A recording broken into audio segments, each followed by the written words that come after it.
Bom dia, irmãos.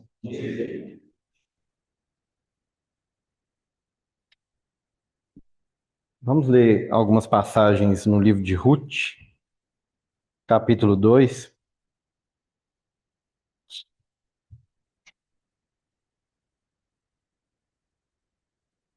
Enquanto os irmãos abrem sua Bíblia, tem uma passagem no livro de Jó, que é interessante pelo contexto. Jó, né, em meio àquela angústia e sofrimento, ele diz: Eu sei que o meu Redentor vive, e por fim se levantará sobre a terra. Exatamente por esse contexto, né, torna a passagem ainda mais interessante para nós, talvez não seja o termo apropriado, mas a gente vê que mesmo com todo aquele sofrimento, toda aquela angústia que Jó passava, ele acreditava no seu Redentor. E quando a gente vê o original dessa palavra, sabemos que ela também pode ser traduzida por justificador, libertador, pode ser traduzida como protetor e resgatador. E todas essas definições, né, são encontradas aqui no livro de Ruth. A gente vê isso em detalhes, na prática. A partir do verso 1, no capítulo 2, diz o seguinte: Tinha Noemi um parente de seu marido, senhor de muitos bens, da família de Elimeleque, o qual se chamava Boaz. Ruth, a moabita, disse a Noemi: Deixe-me ir ao campo e apanharei espigas, através daqueles que me favorecer. Ela lhe disse: Vai, minha filha. Ela se foi, chegou ao campo e apanhava após os segadores. Por casualidade, entrou na parte que pertencia a Boaz, o qual era da família de Elimeleque. Verso 8. Então disse Boaz a Ruth: Ouve, filha minha, não vás colher em outro campo, nem tampouco passes daqui. Porém, aqui ficarás com as minhas servas. Estarás atenta ao campo que cegarem, irás após elas. Não dei ordem aos servos que te não toquem? Quando tiveres sede, vai às vasilhas e bebe do que os servos tiraram. Então ela, inclinando-se o rosto em terra, lhe disse: Como é que me favoreces e fazes caso de mim, sendo eu ainda estrangeira? Sendo eu estrangeira? Respondeu Boaz e lhe disse: Bem me contaram tudo quanto fizeste a tua sogra, depois da morte de seu marido, e como me deixaste a teu pai e a tua mãe, e a terra onde nasceste, e vieste para um povo que dantes não conhecias. O Senhor retribua o teu feito, e seja cumprida a tua recompensa do Senhor, Deus de Israel, sob cujas asas viesse buscar refúgio. Disse ela: Tu me favoreces muito, Senhor meu, pois me consolaste e falaste ao coração de sua serva, não sendo eu nem ainda como uma das suas servas. À hora de comer, Boaz lhe disse: Achega-te para aqui, e come do pão, e molha no vinho o seu bocado. Ela se assentou ao lado dos segadores, e ele deu grãos tostados de cereais. Ela comeu e se fartou, e ainda lhe sobejou. Versículo 20. Então Noemi disse à sua nora: Bendito seja ele do Senhor, que ainda não tem deixado a sua benevolência, nem para com os vivos, nem para com os mortos. Disse-lhe mais Noemi: Este homem é nosso parente, chegado, e um dentre os nossos resgatadores. Capítulo 3, versículo 7. Havendo, pois, Boaz comido e bebido, e estando já de coração um tanto alegre, veio deitar-se ao pé de um monte de cereais. Então chegou ela de mansinho, e lhe descobriu os pés e se deitou. Sucedeu que, pela meia-noite, assustando-se o homem, sentou-se, e eis que uma mulher estava deitada a seus pés. Disse ele: Quem és tu? Ela respondeu: Sou Ruth, tua serva. Estende a tua capa sobre a tua serva, porque tu és resgatador. Versículo 18. Então lhe disse Noemi: Espera, minha filha, até que saibais em que darão as coisas, porque aquele homem não descansará, enquanto não lhe enquanto não se resolver este caso ainda hoje. Colossenses 1,13. Ele nos libertou do império das trevas e nos transportou para o reino do Filho do teu amor, no qual temos a redenção, a remissão dos pecados. Assim, cada um de nós pode e deve se colocar no lugar de Ruth. Cada um de nós eram esses que andavam sem rumo, sem direção, não tinham lugar de descanso. Na verdade, aqui no texto fala que Ruth ele tinha um lugar assim, uma roça. E nós sabemos que ela ia pelo caminho colhendo migalhas. Ela não tinha um protetor. Ela não tinha um resgatador. Ela andava sem rumo, sem eira e nem beira. Mas Boaz a avistou de longe. Na verdade, antes de conhecer Ruth, ele já sabia muito sobre ela. Boaz, né, é um tipo de Cristo para cada um de nós. Um dia Cristo encontrou cada um de nós. Mas antes disso, ele já nos conhecia. Em um dos versos que nós lemos, está falando que Ruth, por casualidade, entrou nos campos de Boaz. Nós sabemos que para o Senhor não tem casualidade nenhuma. Nada acontece por acaso. Desde o início, Ruth estava sendo conduzida para esse encontro. Assim como cada um de nós, mesmo antes de conhecer o Senhor, mesmo antes de ele ser conhecido por cada um de nós, mesmo antes de nós conhecermos ao Senhor, nós já éramos conhecidos por ele. Ele cuidou de cada um dos nossos passos. Ante a angústia, sofrimento, ante a andar sem rumo, nas trevas, o Senhor já nos conduzia. E o objetivo dele, é claro, era nos encontrar. Era que saibamos que ele é o nosso libertador. E hoje nós podemos ver isso com clareza. A palavra nos diz aqui, né, no capítulo 3, que quando Ruth, né, aos pés de Boaz, é descoberta ali, ela fala o seguinte: ó, lança sobre mim a tua capa, ou lança sobre mim, estende sobre mim as tuas asas.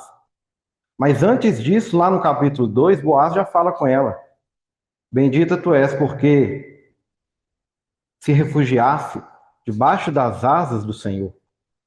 Então, antes mesmo de Ruth entender o privilégio daquela posição, o Senhor já tinha estendido as asas sobre ela. E sabemos que essas asas nos lembram de um lugar de segurança. Lá em Salmo 91:4 fala que debaixo das suas asas há segurança, há um lugar seguro. E sempre foi desejo do Senhor Jesus estender as suas asas sobre nós. Sempre esteve no coração dele fazer isso por cada um de nós. Quando a gente chega lá no capítulo 23 de Mateus, ele fala: ó, Jerusalém, Jerusalém, queria vos ajuntar como a galinha ajuda os seus pitinhos debaixo das tuas asas, mas tu não quisestes. Senhor, se um dia nós não quisemos isso, foi por pura ignorância, porque não há privilégio maior de estar debaixo das tuas asas. Nós aprendemos aqui, né, principalmente na semana passada, que o tipo, ele é imperfeito. Quando a gente lê sobre Boaz, a gente vê que ele era de muitos bens, de muita riqueza, ele era abastado. E por isso totalmente capacitado de resgatar Ruth. Mas até isso nos fala do Senhor Jesus, até isso nos traz a realidade. Porque Jesus, enquanto esteve na terra, ele não tinha nenhuma riqueza, ele não tinha bens, ele não possuía ouro nem prata, mas ele era totalmente capaz de nos resgatar. E o preço fixado foi muito mais alto do que ouro e prata. Lá em 1 Pedro fala que não foi através de algo corruptível, como ouro ou prata, que ele nos resgatou, nosso fútil procedimento, mas foi pelo precioso sangue, o sangue de Cristo. Este foi o preço fixado por cada um de nós. E ele desejou fazer isso. Ele desejou pagar esse preço. Voltando lá no texto em Ruth, a gente vê que havia um parente mais próximo. Havia alguém que tinha tinha a posição mais próxima de fazer aquele resgate, mas ele se abdicou disso. Legalmente, ele teria que fazer, mas desde sempre Boaz teve esse desejo dentro dele. Ele foi movido, ele ansiou por fazer isso. Assim é o nosso Senhor Jesus Cristo. Ele não descansou enquanto ele fez isso por cada um de nós. Ele nos resgatou, ele teve ansiedade de fazer isso. Ele teve o desejo de fazer isso. E nisso nós vemos a graça do Senhor, impartida com cada um de nós. Como nós somos agraciados, como somos privilegiados por ter essa posição de honra diante do Senhor. Ele nos deu sustento, ele nos deu a água da fonte. Ele é tudo para nós. Ele é o amado da nossa alma.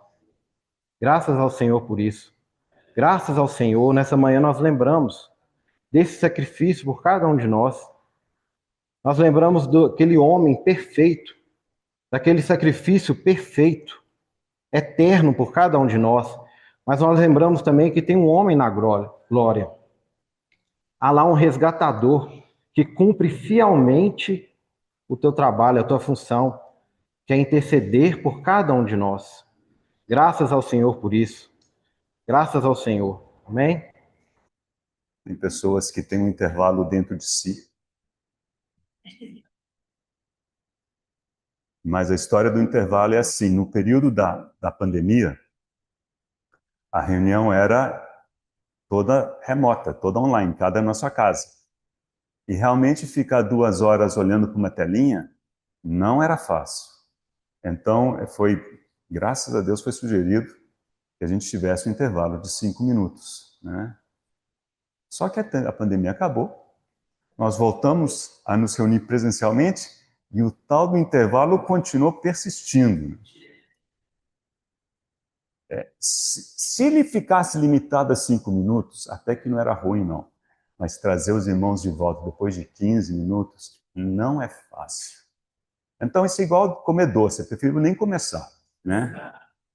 Começar e ter que parar logo depois é mais difícil do que não começar, né?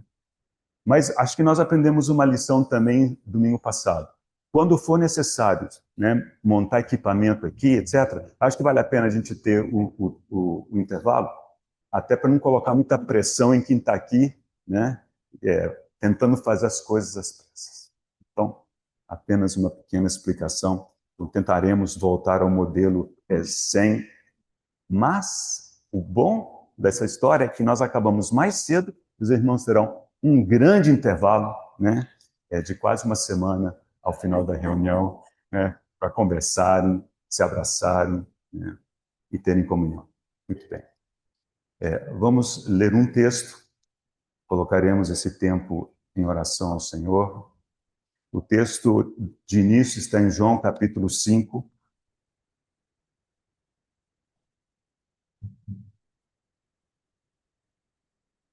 João capítulo 5, leremos os versículos 24 a 27.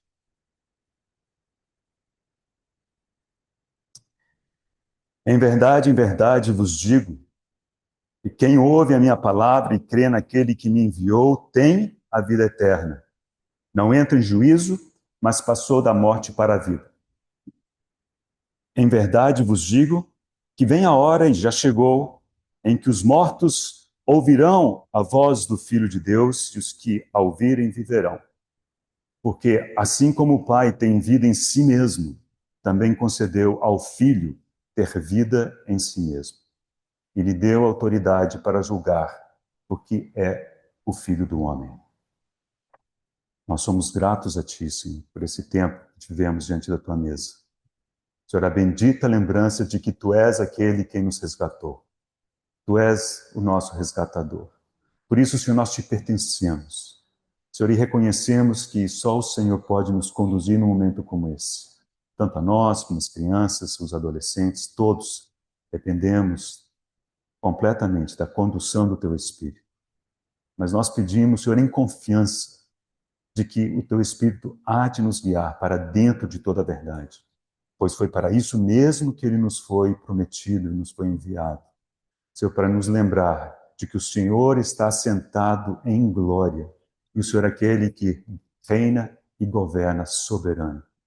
Conduz-nos, Senhor, em paz, abre os nossos olhos, ajuda-nos a ver algo novo, especial e vivo, real de Ti nesta manhã. Oramos em nome de Jesus. Amém. Eu comecei com esse texto, eu vou fazer uma introdução relativamente longa, e a segunda parte da mensagem, ela não cabe hoje, o tempo não cabe hoje, então eu sei que não vou esgotar esse assunto hoje. E mais para o final eu vou explicar como se dará a segunda parte da mensagem. Mas eu começo com esse texto para estabelecer esse fato tão importante, de que aqueles que, observem os dois verbos, ouvem e creem na palavra do Senhor, não entram em juízo. E aqui esse termo se refere, penso eu, ao grande trono branco que lemos lá no final de Apocalipse, aquele momento de juízo, né? E a última frase do versículo é importante que a gente observe, porque diz, não entra em juízo, mas, então tem um mas que conecta logicamente essas frases, mas passou da morte para a vida. Como dizendo, o juízo não tem o papel de decidir, né, quem vai para a morte, quem vai para a vida. É quase que só, digamos, constatar o que já havia acontecido. O juízo não tem o objetivo nem o poder de retornar para a morte aquele que estava vivo. Por isso que o Senhor disse, não entra em juízo, mas passou da morte para a vida. Então, não tem essa volta. E só mais uma observação aqui no versículo 27, essa autoridade de julgar foi dada ao Senhor, né? Então, quem se assenta no grande trono branco não é Deus Pai, é Deus o Filho. E aqui dá a explicação do porquê. E diz porque ele é o Filho do homem. E aí já temos o critério pelo qual ele julgará. O critério é ele mesmo. Se nós pensarmos assim, Deus vai nos julgar. Vamos pensar assim. A gente poderia imaginar, bom, não é muito justo, né? Porque ele é Deus e nós somos pó. Mas quem vai nos julgar é um homem, o Filho do homem. É como se ele dissesse, olha, era para você ser como eu. Esse era o plano de Deus. Esse é o alvo de Deus. Esse é o padrão de Deus.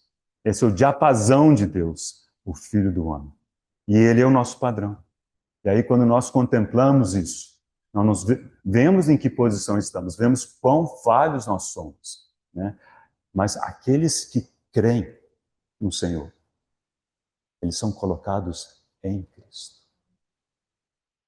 Quando somos contemplados, se vê Cristo primeiro. E nele estamos escondidos. E ele já foi aprovado.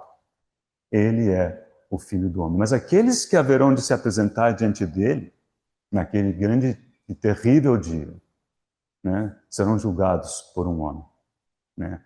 Ele é o Filho do homem e por isso ele recebeu a autoridade para julgar. Bom, mas essa parte é só para dizer, nós não vamos, né, enfrentar esse juízo. Mas nós enfrentaremos algo que é o meu encargo de hoje e possivelmente da próxima vez que falarmos.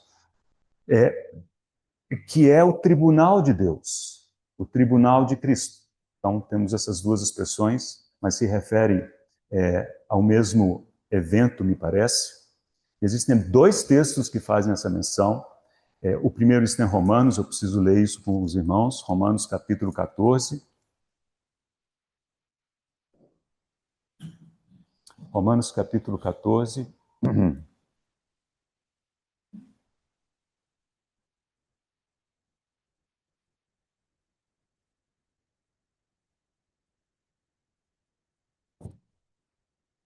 Versículo 10 diz: Tu, porém, por que julgas o teu irmão?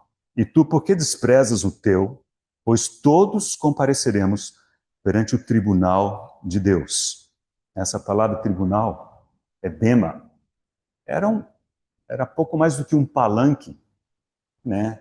Onde não é o trono de juízo, mas é um momento de acerto de contas. Nós vamos ver isso com detalhes. Então, lembra dessa frase? Paulo aqui estava escrevendo aos romanos, irmãos em Cristo, eles foram elogiados, a fé deles foi elogiada logo no início da epístola, fala dizendo, por todo mundo se ouve a fé de vocês, né?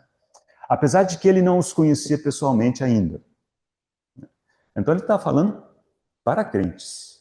E ele diz, pois todos compareceremos perante o tribunal de Deus. Não confunda, isso não é o juízo de que lemos em João capítulo 5. Eu espero que isso fique claro, né? E a segunda menção a esse termo, o bema, ocorre em 2 aos Coríntios, abra comigo, 2 aos Coríntios, capítulo 5. E aqui começamos a ter algumas dicas, também no versículo 10. 2 aos Coríntios, capítulo 5, versículo 10.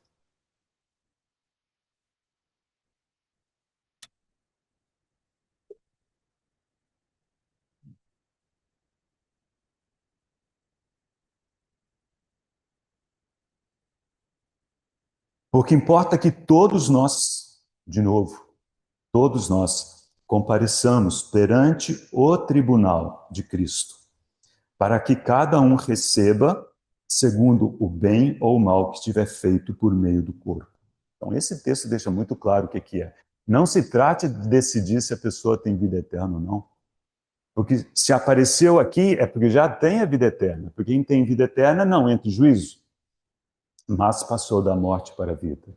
Mas existe esse acerto de contas e ele é baseado no que cada um fez. Estamos falando de obras, né? De ações feitas por meio do corpo. Ao menos há duas parábolas que nos ilustram, penso eu, esse aspecto. Eu quero ler as parábolas com os irmãos e nós vamos gastar boa parte da manhã de hoje com essas duas parábolas. Possivelmente haja outras, mas não vou entrar nesses detalhes. A primeira parábola é a parábola dos talentos, Mateus capítulo 25. E aqui nós queremos passar por ela com alguma tranquilidade.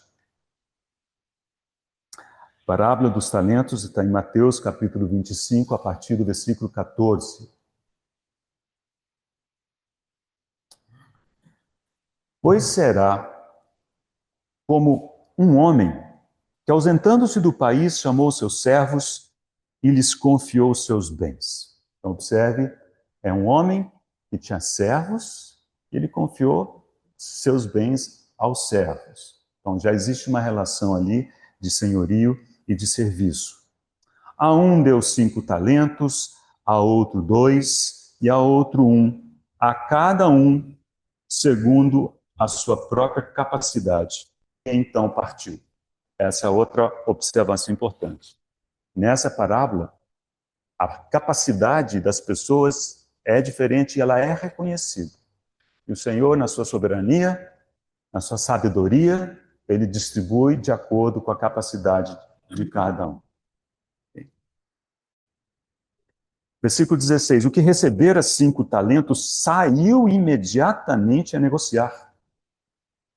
Saiu imediatamente a negociar. Os talentos não eram dele. Ele os recebeu.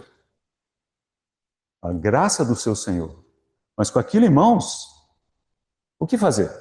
E o texto diz que ele saiu imediatamente a negociar. A negociar com eles e ganhou outros 5. Do mesmo modo que recebera 2, ganhou outros 2. Mas o que recebera 1, saindo, abriu uma cova e escondeu o dinheiro do seu senhor. Depois de muito tempo, o Senhor já foi dando dicas aí, né? Depois de muito tempo, o Senhor daqueles servos ajustou contas com eles. Então, uma frase que me parece que descreve bem esse momento de tribunal de Deus, ou tribunal de Cristo, do Bema, é ajuste de contas. Vamos ver no que deu? Quanto que eu te dei? O que você fez? Esse tipo de ajuste de contas. Não é decidir, né, se vai para a morte ou para a vida, porque nós já passamos da morte para a vida. Graças ao Senhor por isso. Versículo 20, então, aproximando-se o que recebera 5 talentos, entregou outros 5, dizendo, confiaste-me 5 talentos. Ele reconhece que o ponto de partida dele foram os talentos do seu Senhor. Não foi nada que ele produziu, nada que era naturalmente dele, mas aquilo que ele havia recebido do seu Senhor. Eis aqui outros 5 talentos que ganhei. Disse-lhe o Senhor, muito bem, servo bom e fiel. Foste fiel no pouco, sobre o muito te colocarei. Entra no gozo do teu Senhor. E aproximando-se também o que recebera 2 talentos, disse, Senhor, 2 talentos me confiaste, aqui tens outros 2 que ganhei. Disse-lhe o Senhor, observem que as palavras são as mesmas. Muito bem, servo bom e fiel. Foste fiel no pouco, sobre o muito te colocarei. Entra no gozo do teu Senhor. Então, logo vemos um princípio importante. Nesse momento, a questão que está em jogo, o acerto de contas, não é sobre o montante do que se ganhou. Vou colocar assim, sobre o sucesso do serviço, mas sobre a fidelidade. A fidelidade de um foi igual à fidelidade do outro. Só que a um o Senhor aprove dar 5, a outro aprove dar 2.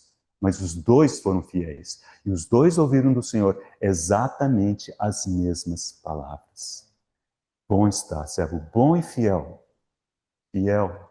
Fostes fiel no pouco. Daqui a pouquinho eu tenho que voltar nessa expressão. Sobre o muito te colocarei. Entra no gozo do teu Senhor. Os 2 entraram para o gozo do Senhor. Qual que foi a grande recompensa deles? Será que foi o muito sobre o qual o Senhor os colocou? Esse muito é mais responsabilidade.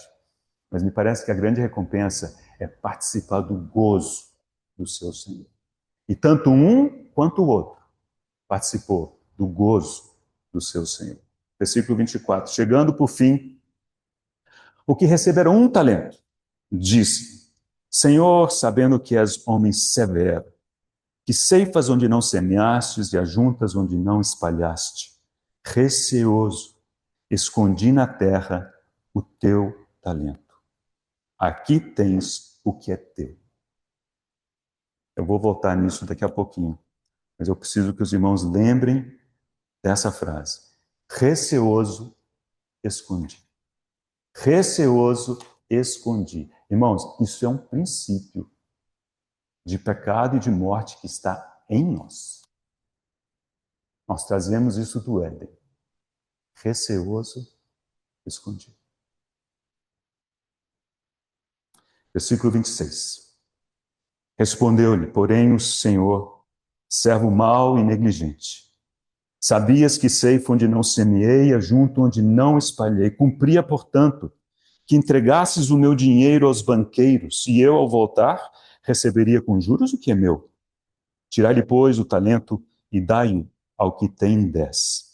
Porque a todo o que se tem se lhe dará, e terá em abundância, mas ao que não tem, até o que tem lhe será tirado. E o servo inútil, lançai-o para fora nas trevas. Ali haverá choro e ranger de dentes. Antes de voltarmos a alguns pontinhos dessa parábola, só para fins de complemento, vamos ver a outra parábola que é diferente, mas, digamos, complementa, aponta para aspectos um pouquinho diferentes dessa, que é a parábola das minas. Ela ocorre no capítulo 19 do Evangelho de Lucas, e o Senhor proferiu essa parábola pouco depois daquela estadia breve que ele teve na casa de Zaqueu.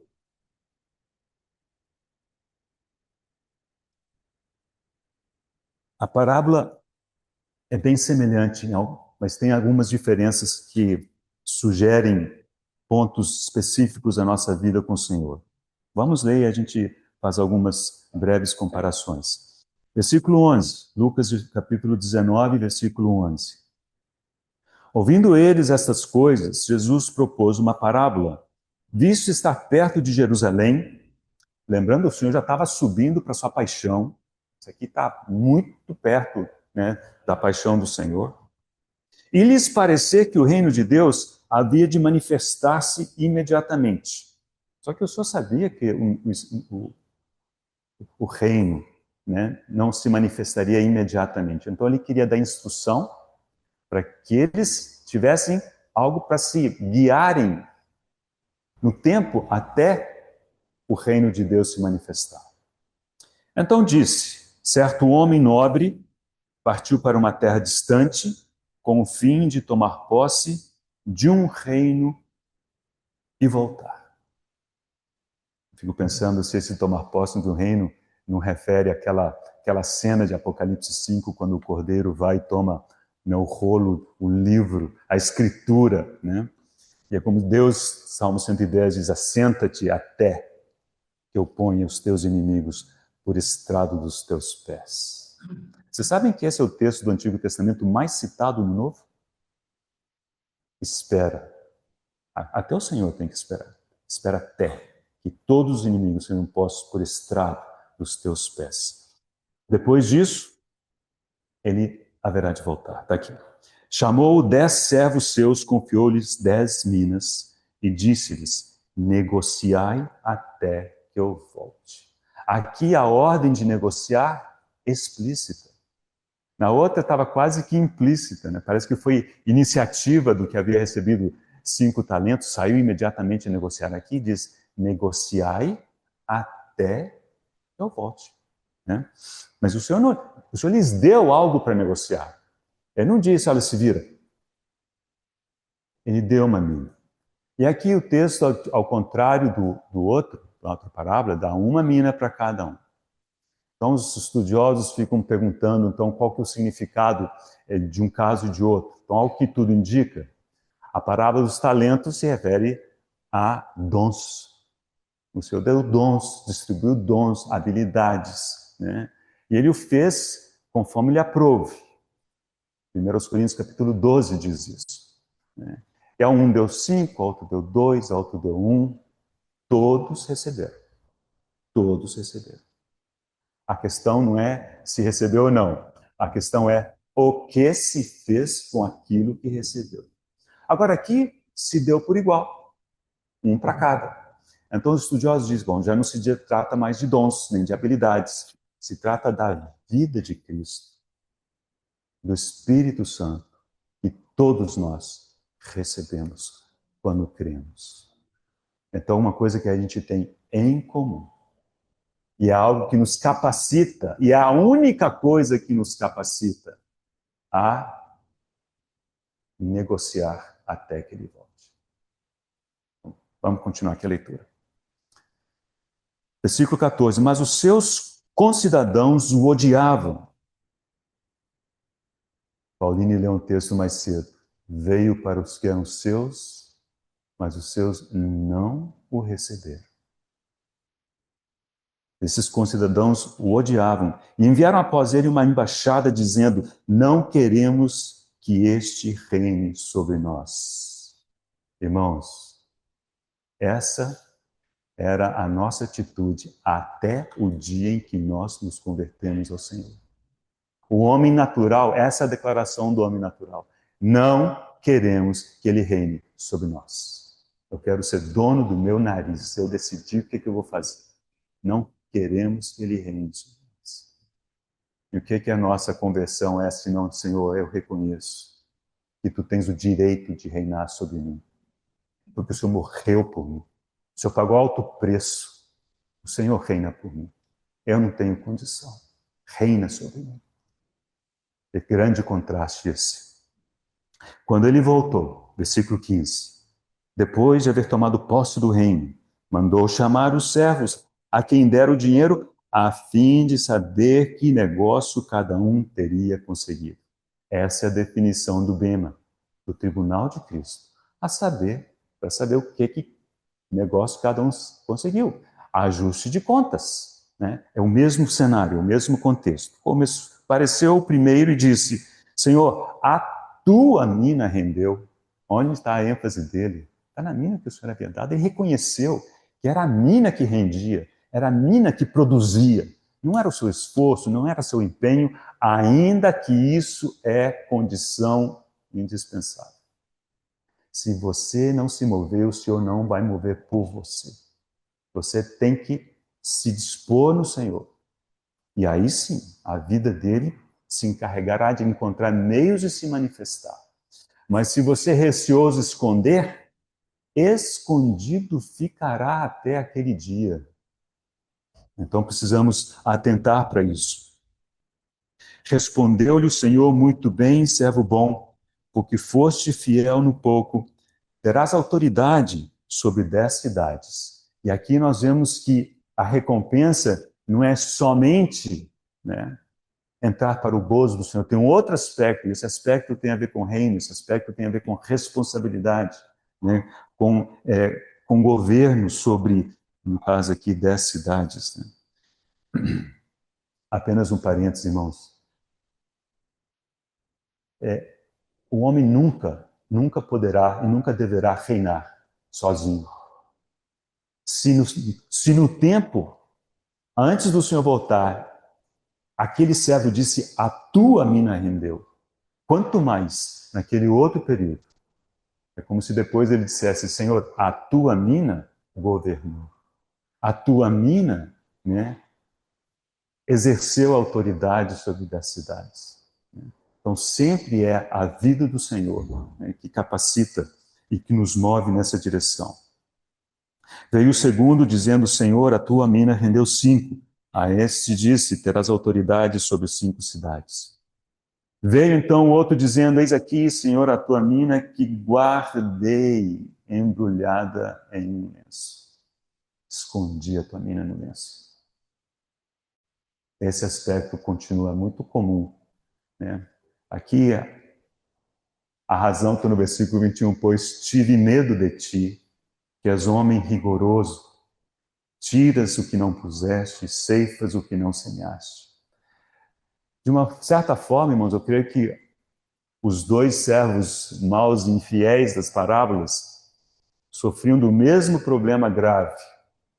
Os dois tinham uma visão tão distorcida da pessoa do Senhor. És homem rigoroso, ceifas onde não semeias. Irmãos, o Senhor não é assim. O Senhor dá primeiro. Quem primeiro deu a ele? Né? Não, o Senhor dá primeiro. O Senhor começou distribuindo talentos. O Senhor começou distribuindo minas. Né? Então, os dois tinham uma visão distorcida do Senhor.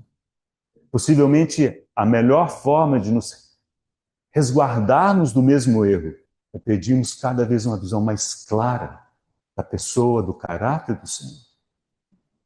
Porque o amor do Senhor nos constrange, Ele nos atrai, Ele nos move voluntariamente. Né?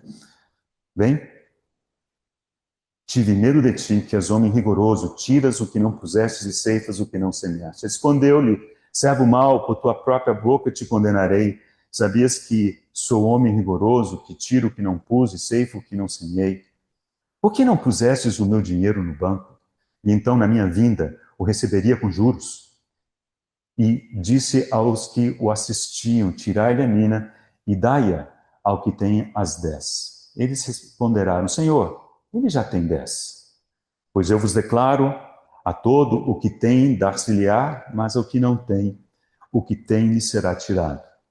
E por fim, quanto, porém, a estes meus inimigos, que não quiseram que eu reinasse sobre eles, trazei-os aqui e executai-os na minha presença. Só vou fazer a seguinte observação. Percebe que o tratamento dos inimigos é completamente diferente do tratamento daquele servo que foi infiel.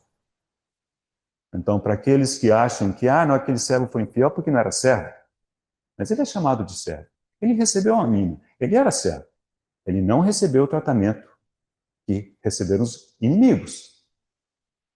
Então, tem um tratamento, tem uma consequência que não é a mesma consequência dos inimigos. Então, não se trata de perder salvação ou coisas do tipo.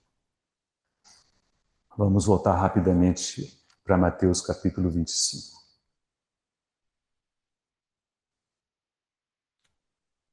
quero observar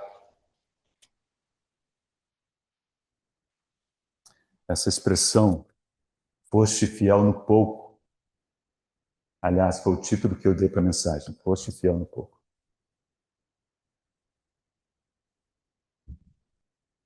Essa é uma palavra de aprovação do Senhor. Eu fiquei pensando as possíveis interpretações, os sentidos dessa frase, né? Fostes fiel no pouco, sobre o muito te colocarei. E parece que a mais comum, talvez a mais direta, seja a seguinte: independente de em que nós somos fiéis hoje, o que nós temos, comparado ao que teremos na glória, é pouco. O Senhor tem tanto mais, tanto mais.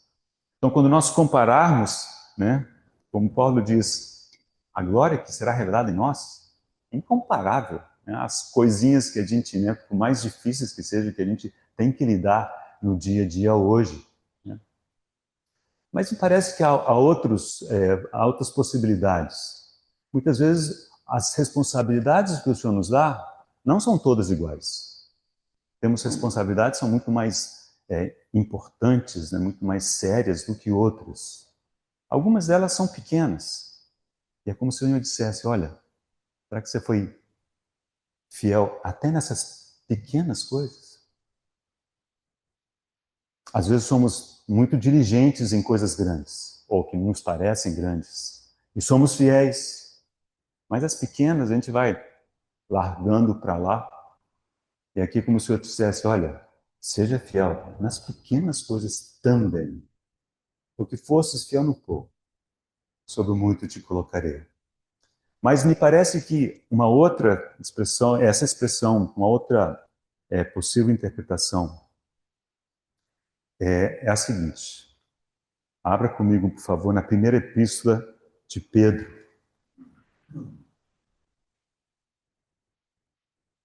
A palavra traduzida por poucos, lá em Mateus capítulo 25, é oligos. E ela aparece nesse texto que eu quero que os irmãos observem como é que ela é traduzida. 1 Pedro capítulo 1, versículo 6. 1 Pedro 1, 6.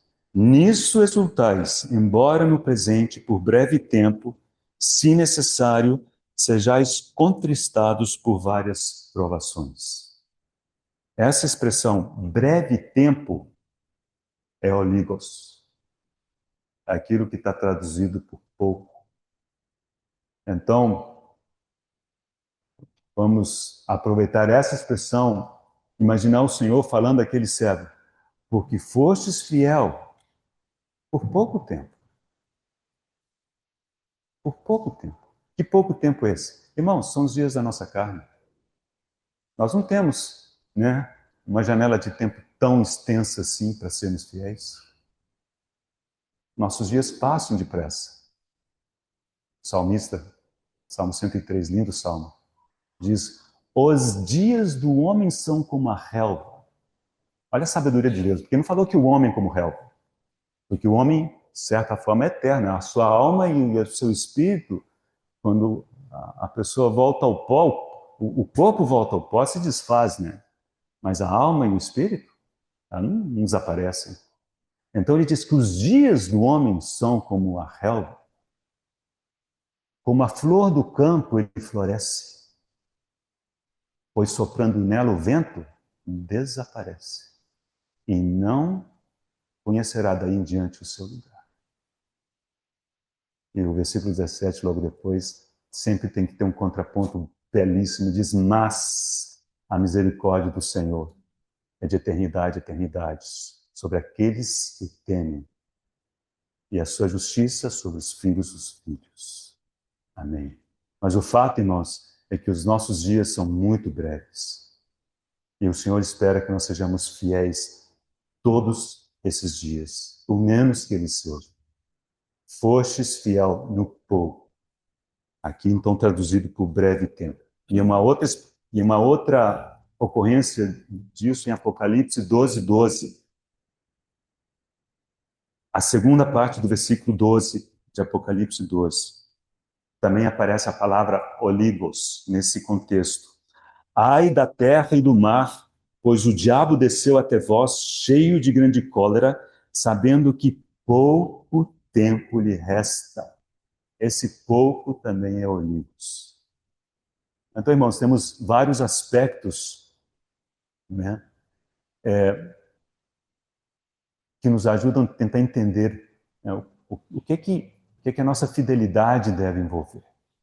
E o Senhor espera encontrar em nós fidelidade. Não se trata do tamanho do serviço, do tamanho do sucesso. Aliás, tem uma frase que eu tinha aqui, é do Simpson. Diz assim: no serviço, não é nosso sucesso que conta, mas a nossa fidelidade. Amém?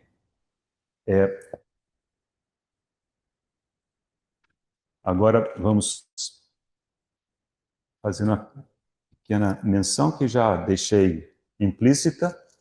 Gênesis capítulo 3, vejamos aquela cena conhecida nossa, né?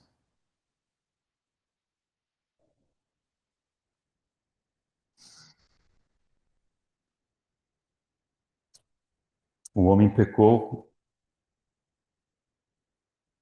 versículo 8, quando ouviram a voz do Senhor Deus, que andava no jardim, pela viração do dia, esconderam-se da presença do Senhor Deus, o homem e a sua mulher, por entre as árvores do jardim. E chamou o Senhor Deus ao homem e perguntou-lhe: onde estás? Onde estás? Sempre lembro aquela conversa do Senhor com a mulher samaritana. Ele diz: Deus busca adoradores que o adorem em espírito e verdade. Irmãos, Deus está à busca de adoradores desde esta pergunta: onde estás? Cadê você, Adão? Onde você está? Que o Senhor encontre em nós adoradores que adorem em espírito e verdade. E a resposta de Adão, ele respondeu: ouvi a tua voz no jardim, e porque estava nu, tive medo e me escondi. Irmãos, ele sempre esteve nu. Mas já compartilhei isso com os irmãos, o meu pensamento, os irmãos não precisam concordar comigo. Antes do pecado, ele era revestido de glória.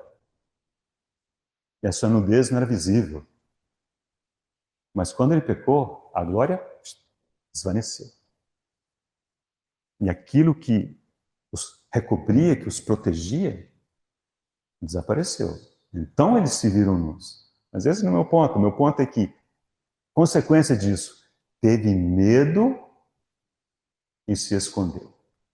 Esse é o padrão. A origem do medo é esta, não é outra, é o pecado. Medo é uma das muitas consequências do pecado.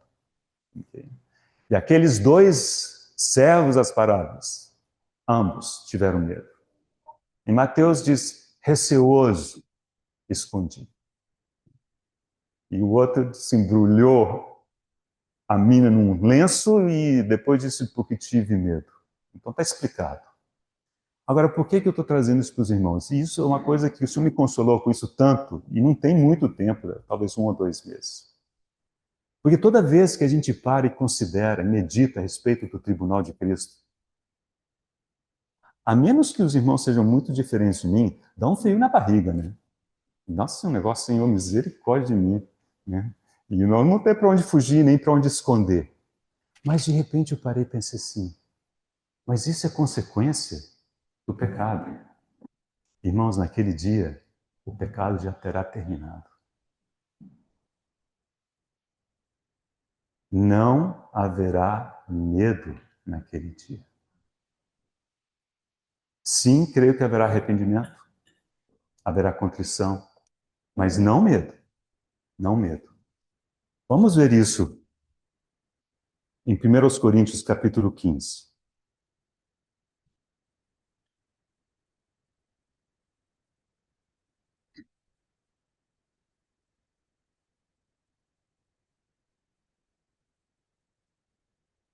a partir do versículo 50, 1 Coríntios 15.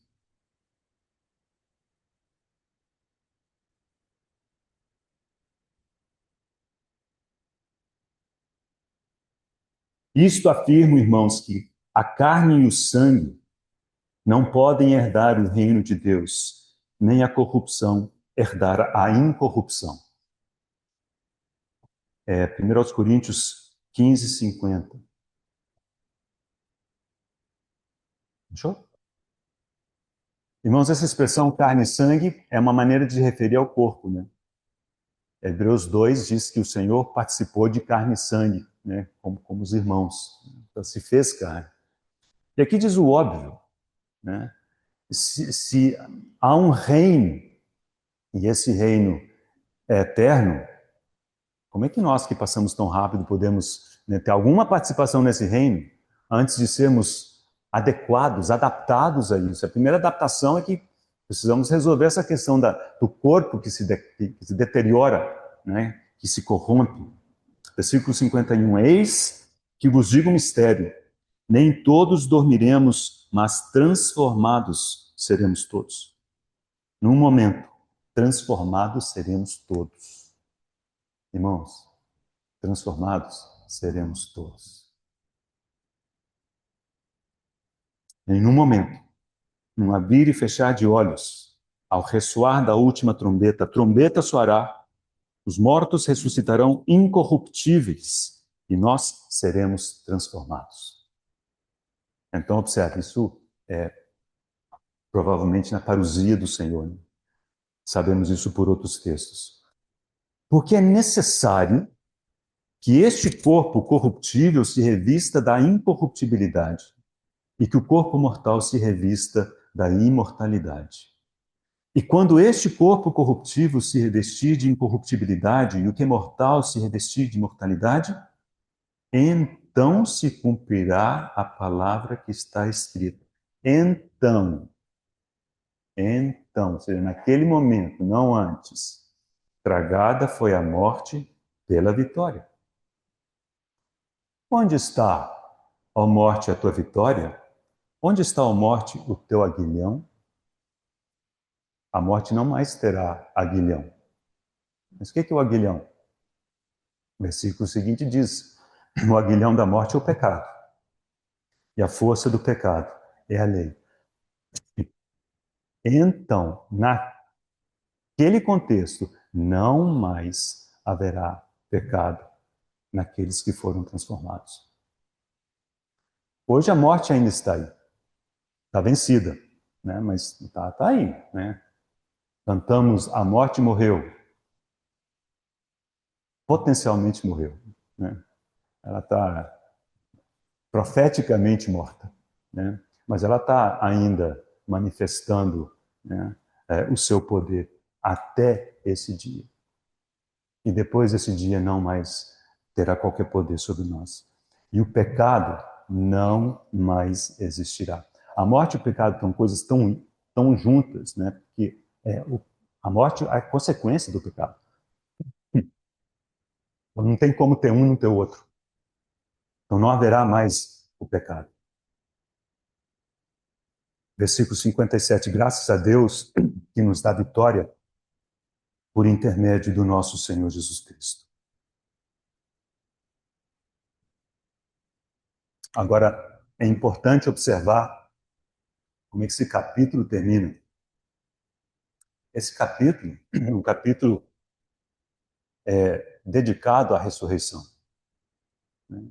E fala da ressurreição dos mortos. Diz que na ressurreição, do jeito que uma é a glória do sol, outra a glória da lua, outra a glória das estrelas, ele diz, pois até entre estrela e estrela há diferenças de esplendor.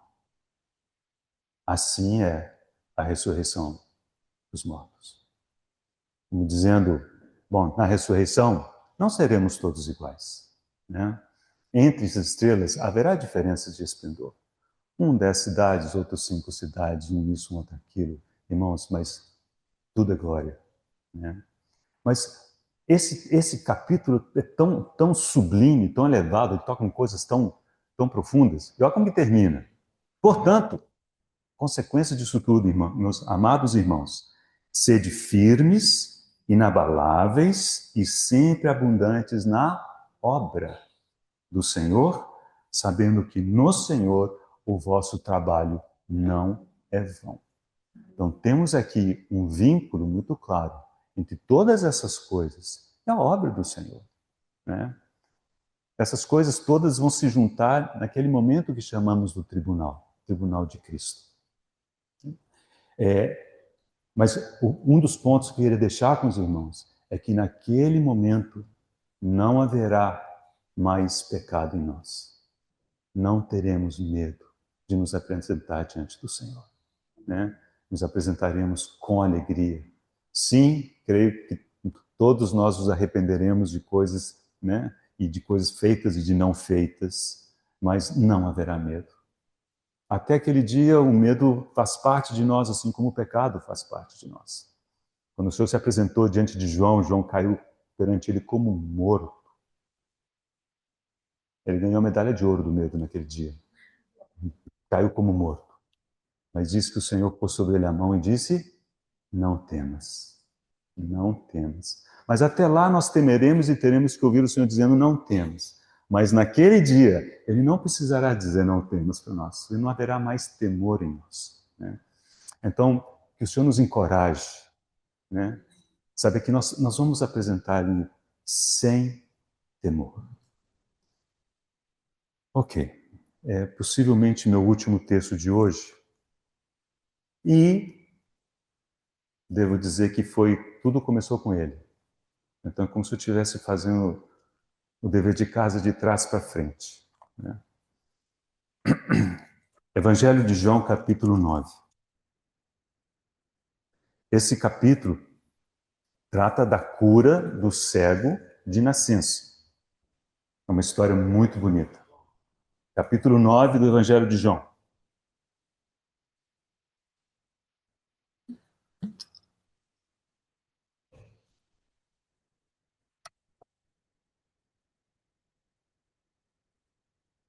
Irmãos, essa primeira frase. A gente lê isso aqui e vai processando, mas se nós pararmos para considerar essa primeira frase, ela é de um encorajamento, de uma preciosidade tão grande.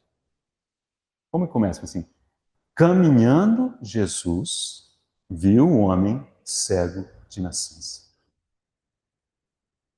Caminhando Jesus, ele viu um homem cego de nascença. Irmãos, eu vou caminhando, eu não vejo nada, eu chuto pedra, eu caio em buraco, eu viro o pé, né? Eu passo do lado de não sei o quê, assim, você viu, você observou? Não, passei, passou. O Senhor caminhando, ele viu um cego de nascença. Devia estar encostado em algum lugar, esmolando, mas o olho do Senhor foi lá e viu aquele cego. Ele observou, ele notou. E o Senhor é assim até hoje. Ele vê. É Deus que vê. Não só ele viu, seus discípulos, pelo jeito, também viram, porque perguntaram, mestre, quem pecou, este ou seus pais, para que nascesse cego? E a resposta do Senhor foi, nem ele pecou, nem seus pais, mas foi para que se manifestem nele as obras de Deus. Às vezes, irmãos, a gente fica procurando razões para as nossas cegueiras. Algumas têm razão de ser, algumas são consequência do nosso pecado, mas nem todas, nem todas, né? Então, para quê? Qual que é o objetivo? Está declarado aqui, para que se manifeste a glória de Deus. É para a glória de Deus. E o senhor sabia que era esse o caso daquele cego. E aí, meu último versículo 4. Esse é o que me abraçou e não me largou desde então. É necessário que façamos as obras daquele que me enviou enquanto é dia. A noite vem quando ninguém pode trabalhar. Irmãos, ouça essa frase. A noite vem quando ninguém pode trabalhar. O nosso tempo é curto. Precisamos ser fiéis no pouco, no breve tempo que temos. Porque a noite vem. E quando ela vier, ninguém mais pode trabalhar. O que foi feito, foi feito. O que não foi feito, não foi feito. E essa noite, irmãos, pode tanto ser a presença do Senhor nos ares, quando fomos levados, ou então pode ser a nossa noite, em que dormiremos no Senhor. A noite vem, não é? Ela vem para todos. A noite vem. E quando ela vier, ninguém pode trabalhar. Então nós precisamos, irmãos, considerar isso com muito carinho. O Senhor, na sua bondade, nos deu alguns dias. Nós não precisamos ser fiéis pela eternidade afora, lutando contra a nossa infidelidade inata. Seremos fiéis a eternidade afora, mas não será difícil na ausência do pecado, graças ao Senhor. Mas nesses dias em que tudo é contrário, né, temos inimigos dentro e temos inimigos fora. O lema de Paulo diz, lutas por fora, temores por dentro. É dos dois lados. Né? E nesses dias nós somos chamados para sermos fiéis ao Senhor. Ou como o próprio Paulo disse, né, ao final de capítulo 15 de 1 Coríntios. Portanto, irmãos, meus amados irmãos, sede firmes, inabaláveis, sempre abundantes na obra do Senhor, porque no Senhor nosso esforço, o nosso trabalho não é vão. O Senhor conhece, o Senhor observa, né? E o que nós queremos é, naquele dia, ter algo para depositar aos pés do Senhor e falar, Senhor, olha aqui, a tua mina rendeu isto. Ele não reivindicou qualquer glória para si, observou, a tua mina rendeu, é como dizendo, Senhor, é tudo teu, é de ti, por meio de ti e para ti. Né? Irmãos, essa era a minha introdução. Essa era a mensagem. Mas tem uma segunda parte, né, que eu não sei. Está pronto, então, sim, estou à disposição dos irmãos. Né? E o que é a segunda parte? É olharmos exemplos disso. Exemplos de fidelidade no pouco, nos 2 primeiros capítulos do Evangelho de Lucas. Há muitos exemplos ali. E esses 2 capítulos, eles impressionam, porque eles são um misto muito bonito da intervenção milagrosa de Deus, da mão de Deus, misturada com a fidelidade, a simples fidelidade dos seus servos. Então nós podemos ver alguns exemplos muito bonitos ali, e a minha intenção é ver isso com os irmãos próxima vez que a gente tiver a oportunidade. Nesse meio de tempo, sugiro que os irmãos leiam esses 2 capítulos do Evangelho de Lucas tantas vezes quanto puderem. Né? Senhor, nós somos gratos a Ti pela Tua condução, Senhor, pela Tua palavra, pelo Teu encorajamento. Senhor, como nós precisamos buscar de Ti toda a graça, Senhor, para sermos fiéis nesta geração, nestes dias, ainda, Senhor, que tão difíceis, ainda que com tantos desafios, de dentro e de fora. Senhor, nós dependemos da Tua vida, dependemos de que o Senhor nos ajude, mas queremos fazê-lo com fidelidade, Senhor, como temos visto na Tua palavra. Ajuda-nos, Senhor, pelo Teu Espírito. Conduz-nos no restante desse dia. Senhor, que o Senhor fique satisfeito ao final desse dia, com as palavras dos nossos lábios, Senhor, com meditar no nosso coração. Oramos em nome de Jesus. Amém. Agora, irmãos, 30 minutos de intervalo, tranquilo. O Senhor os abençoe.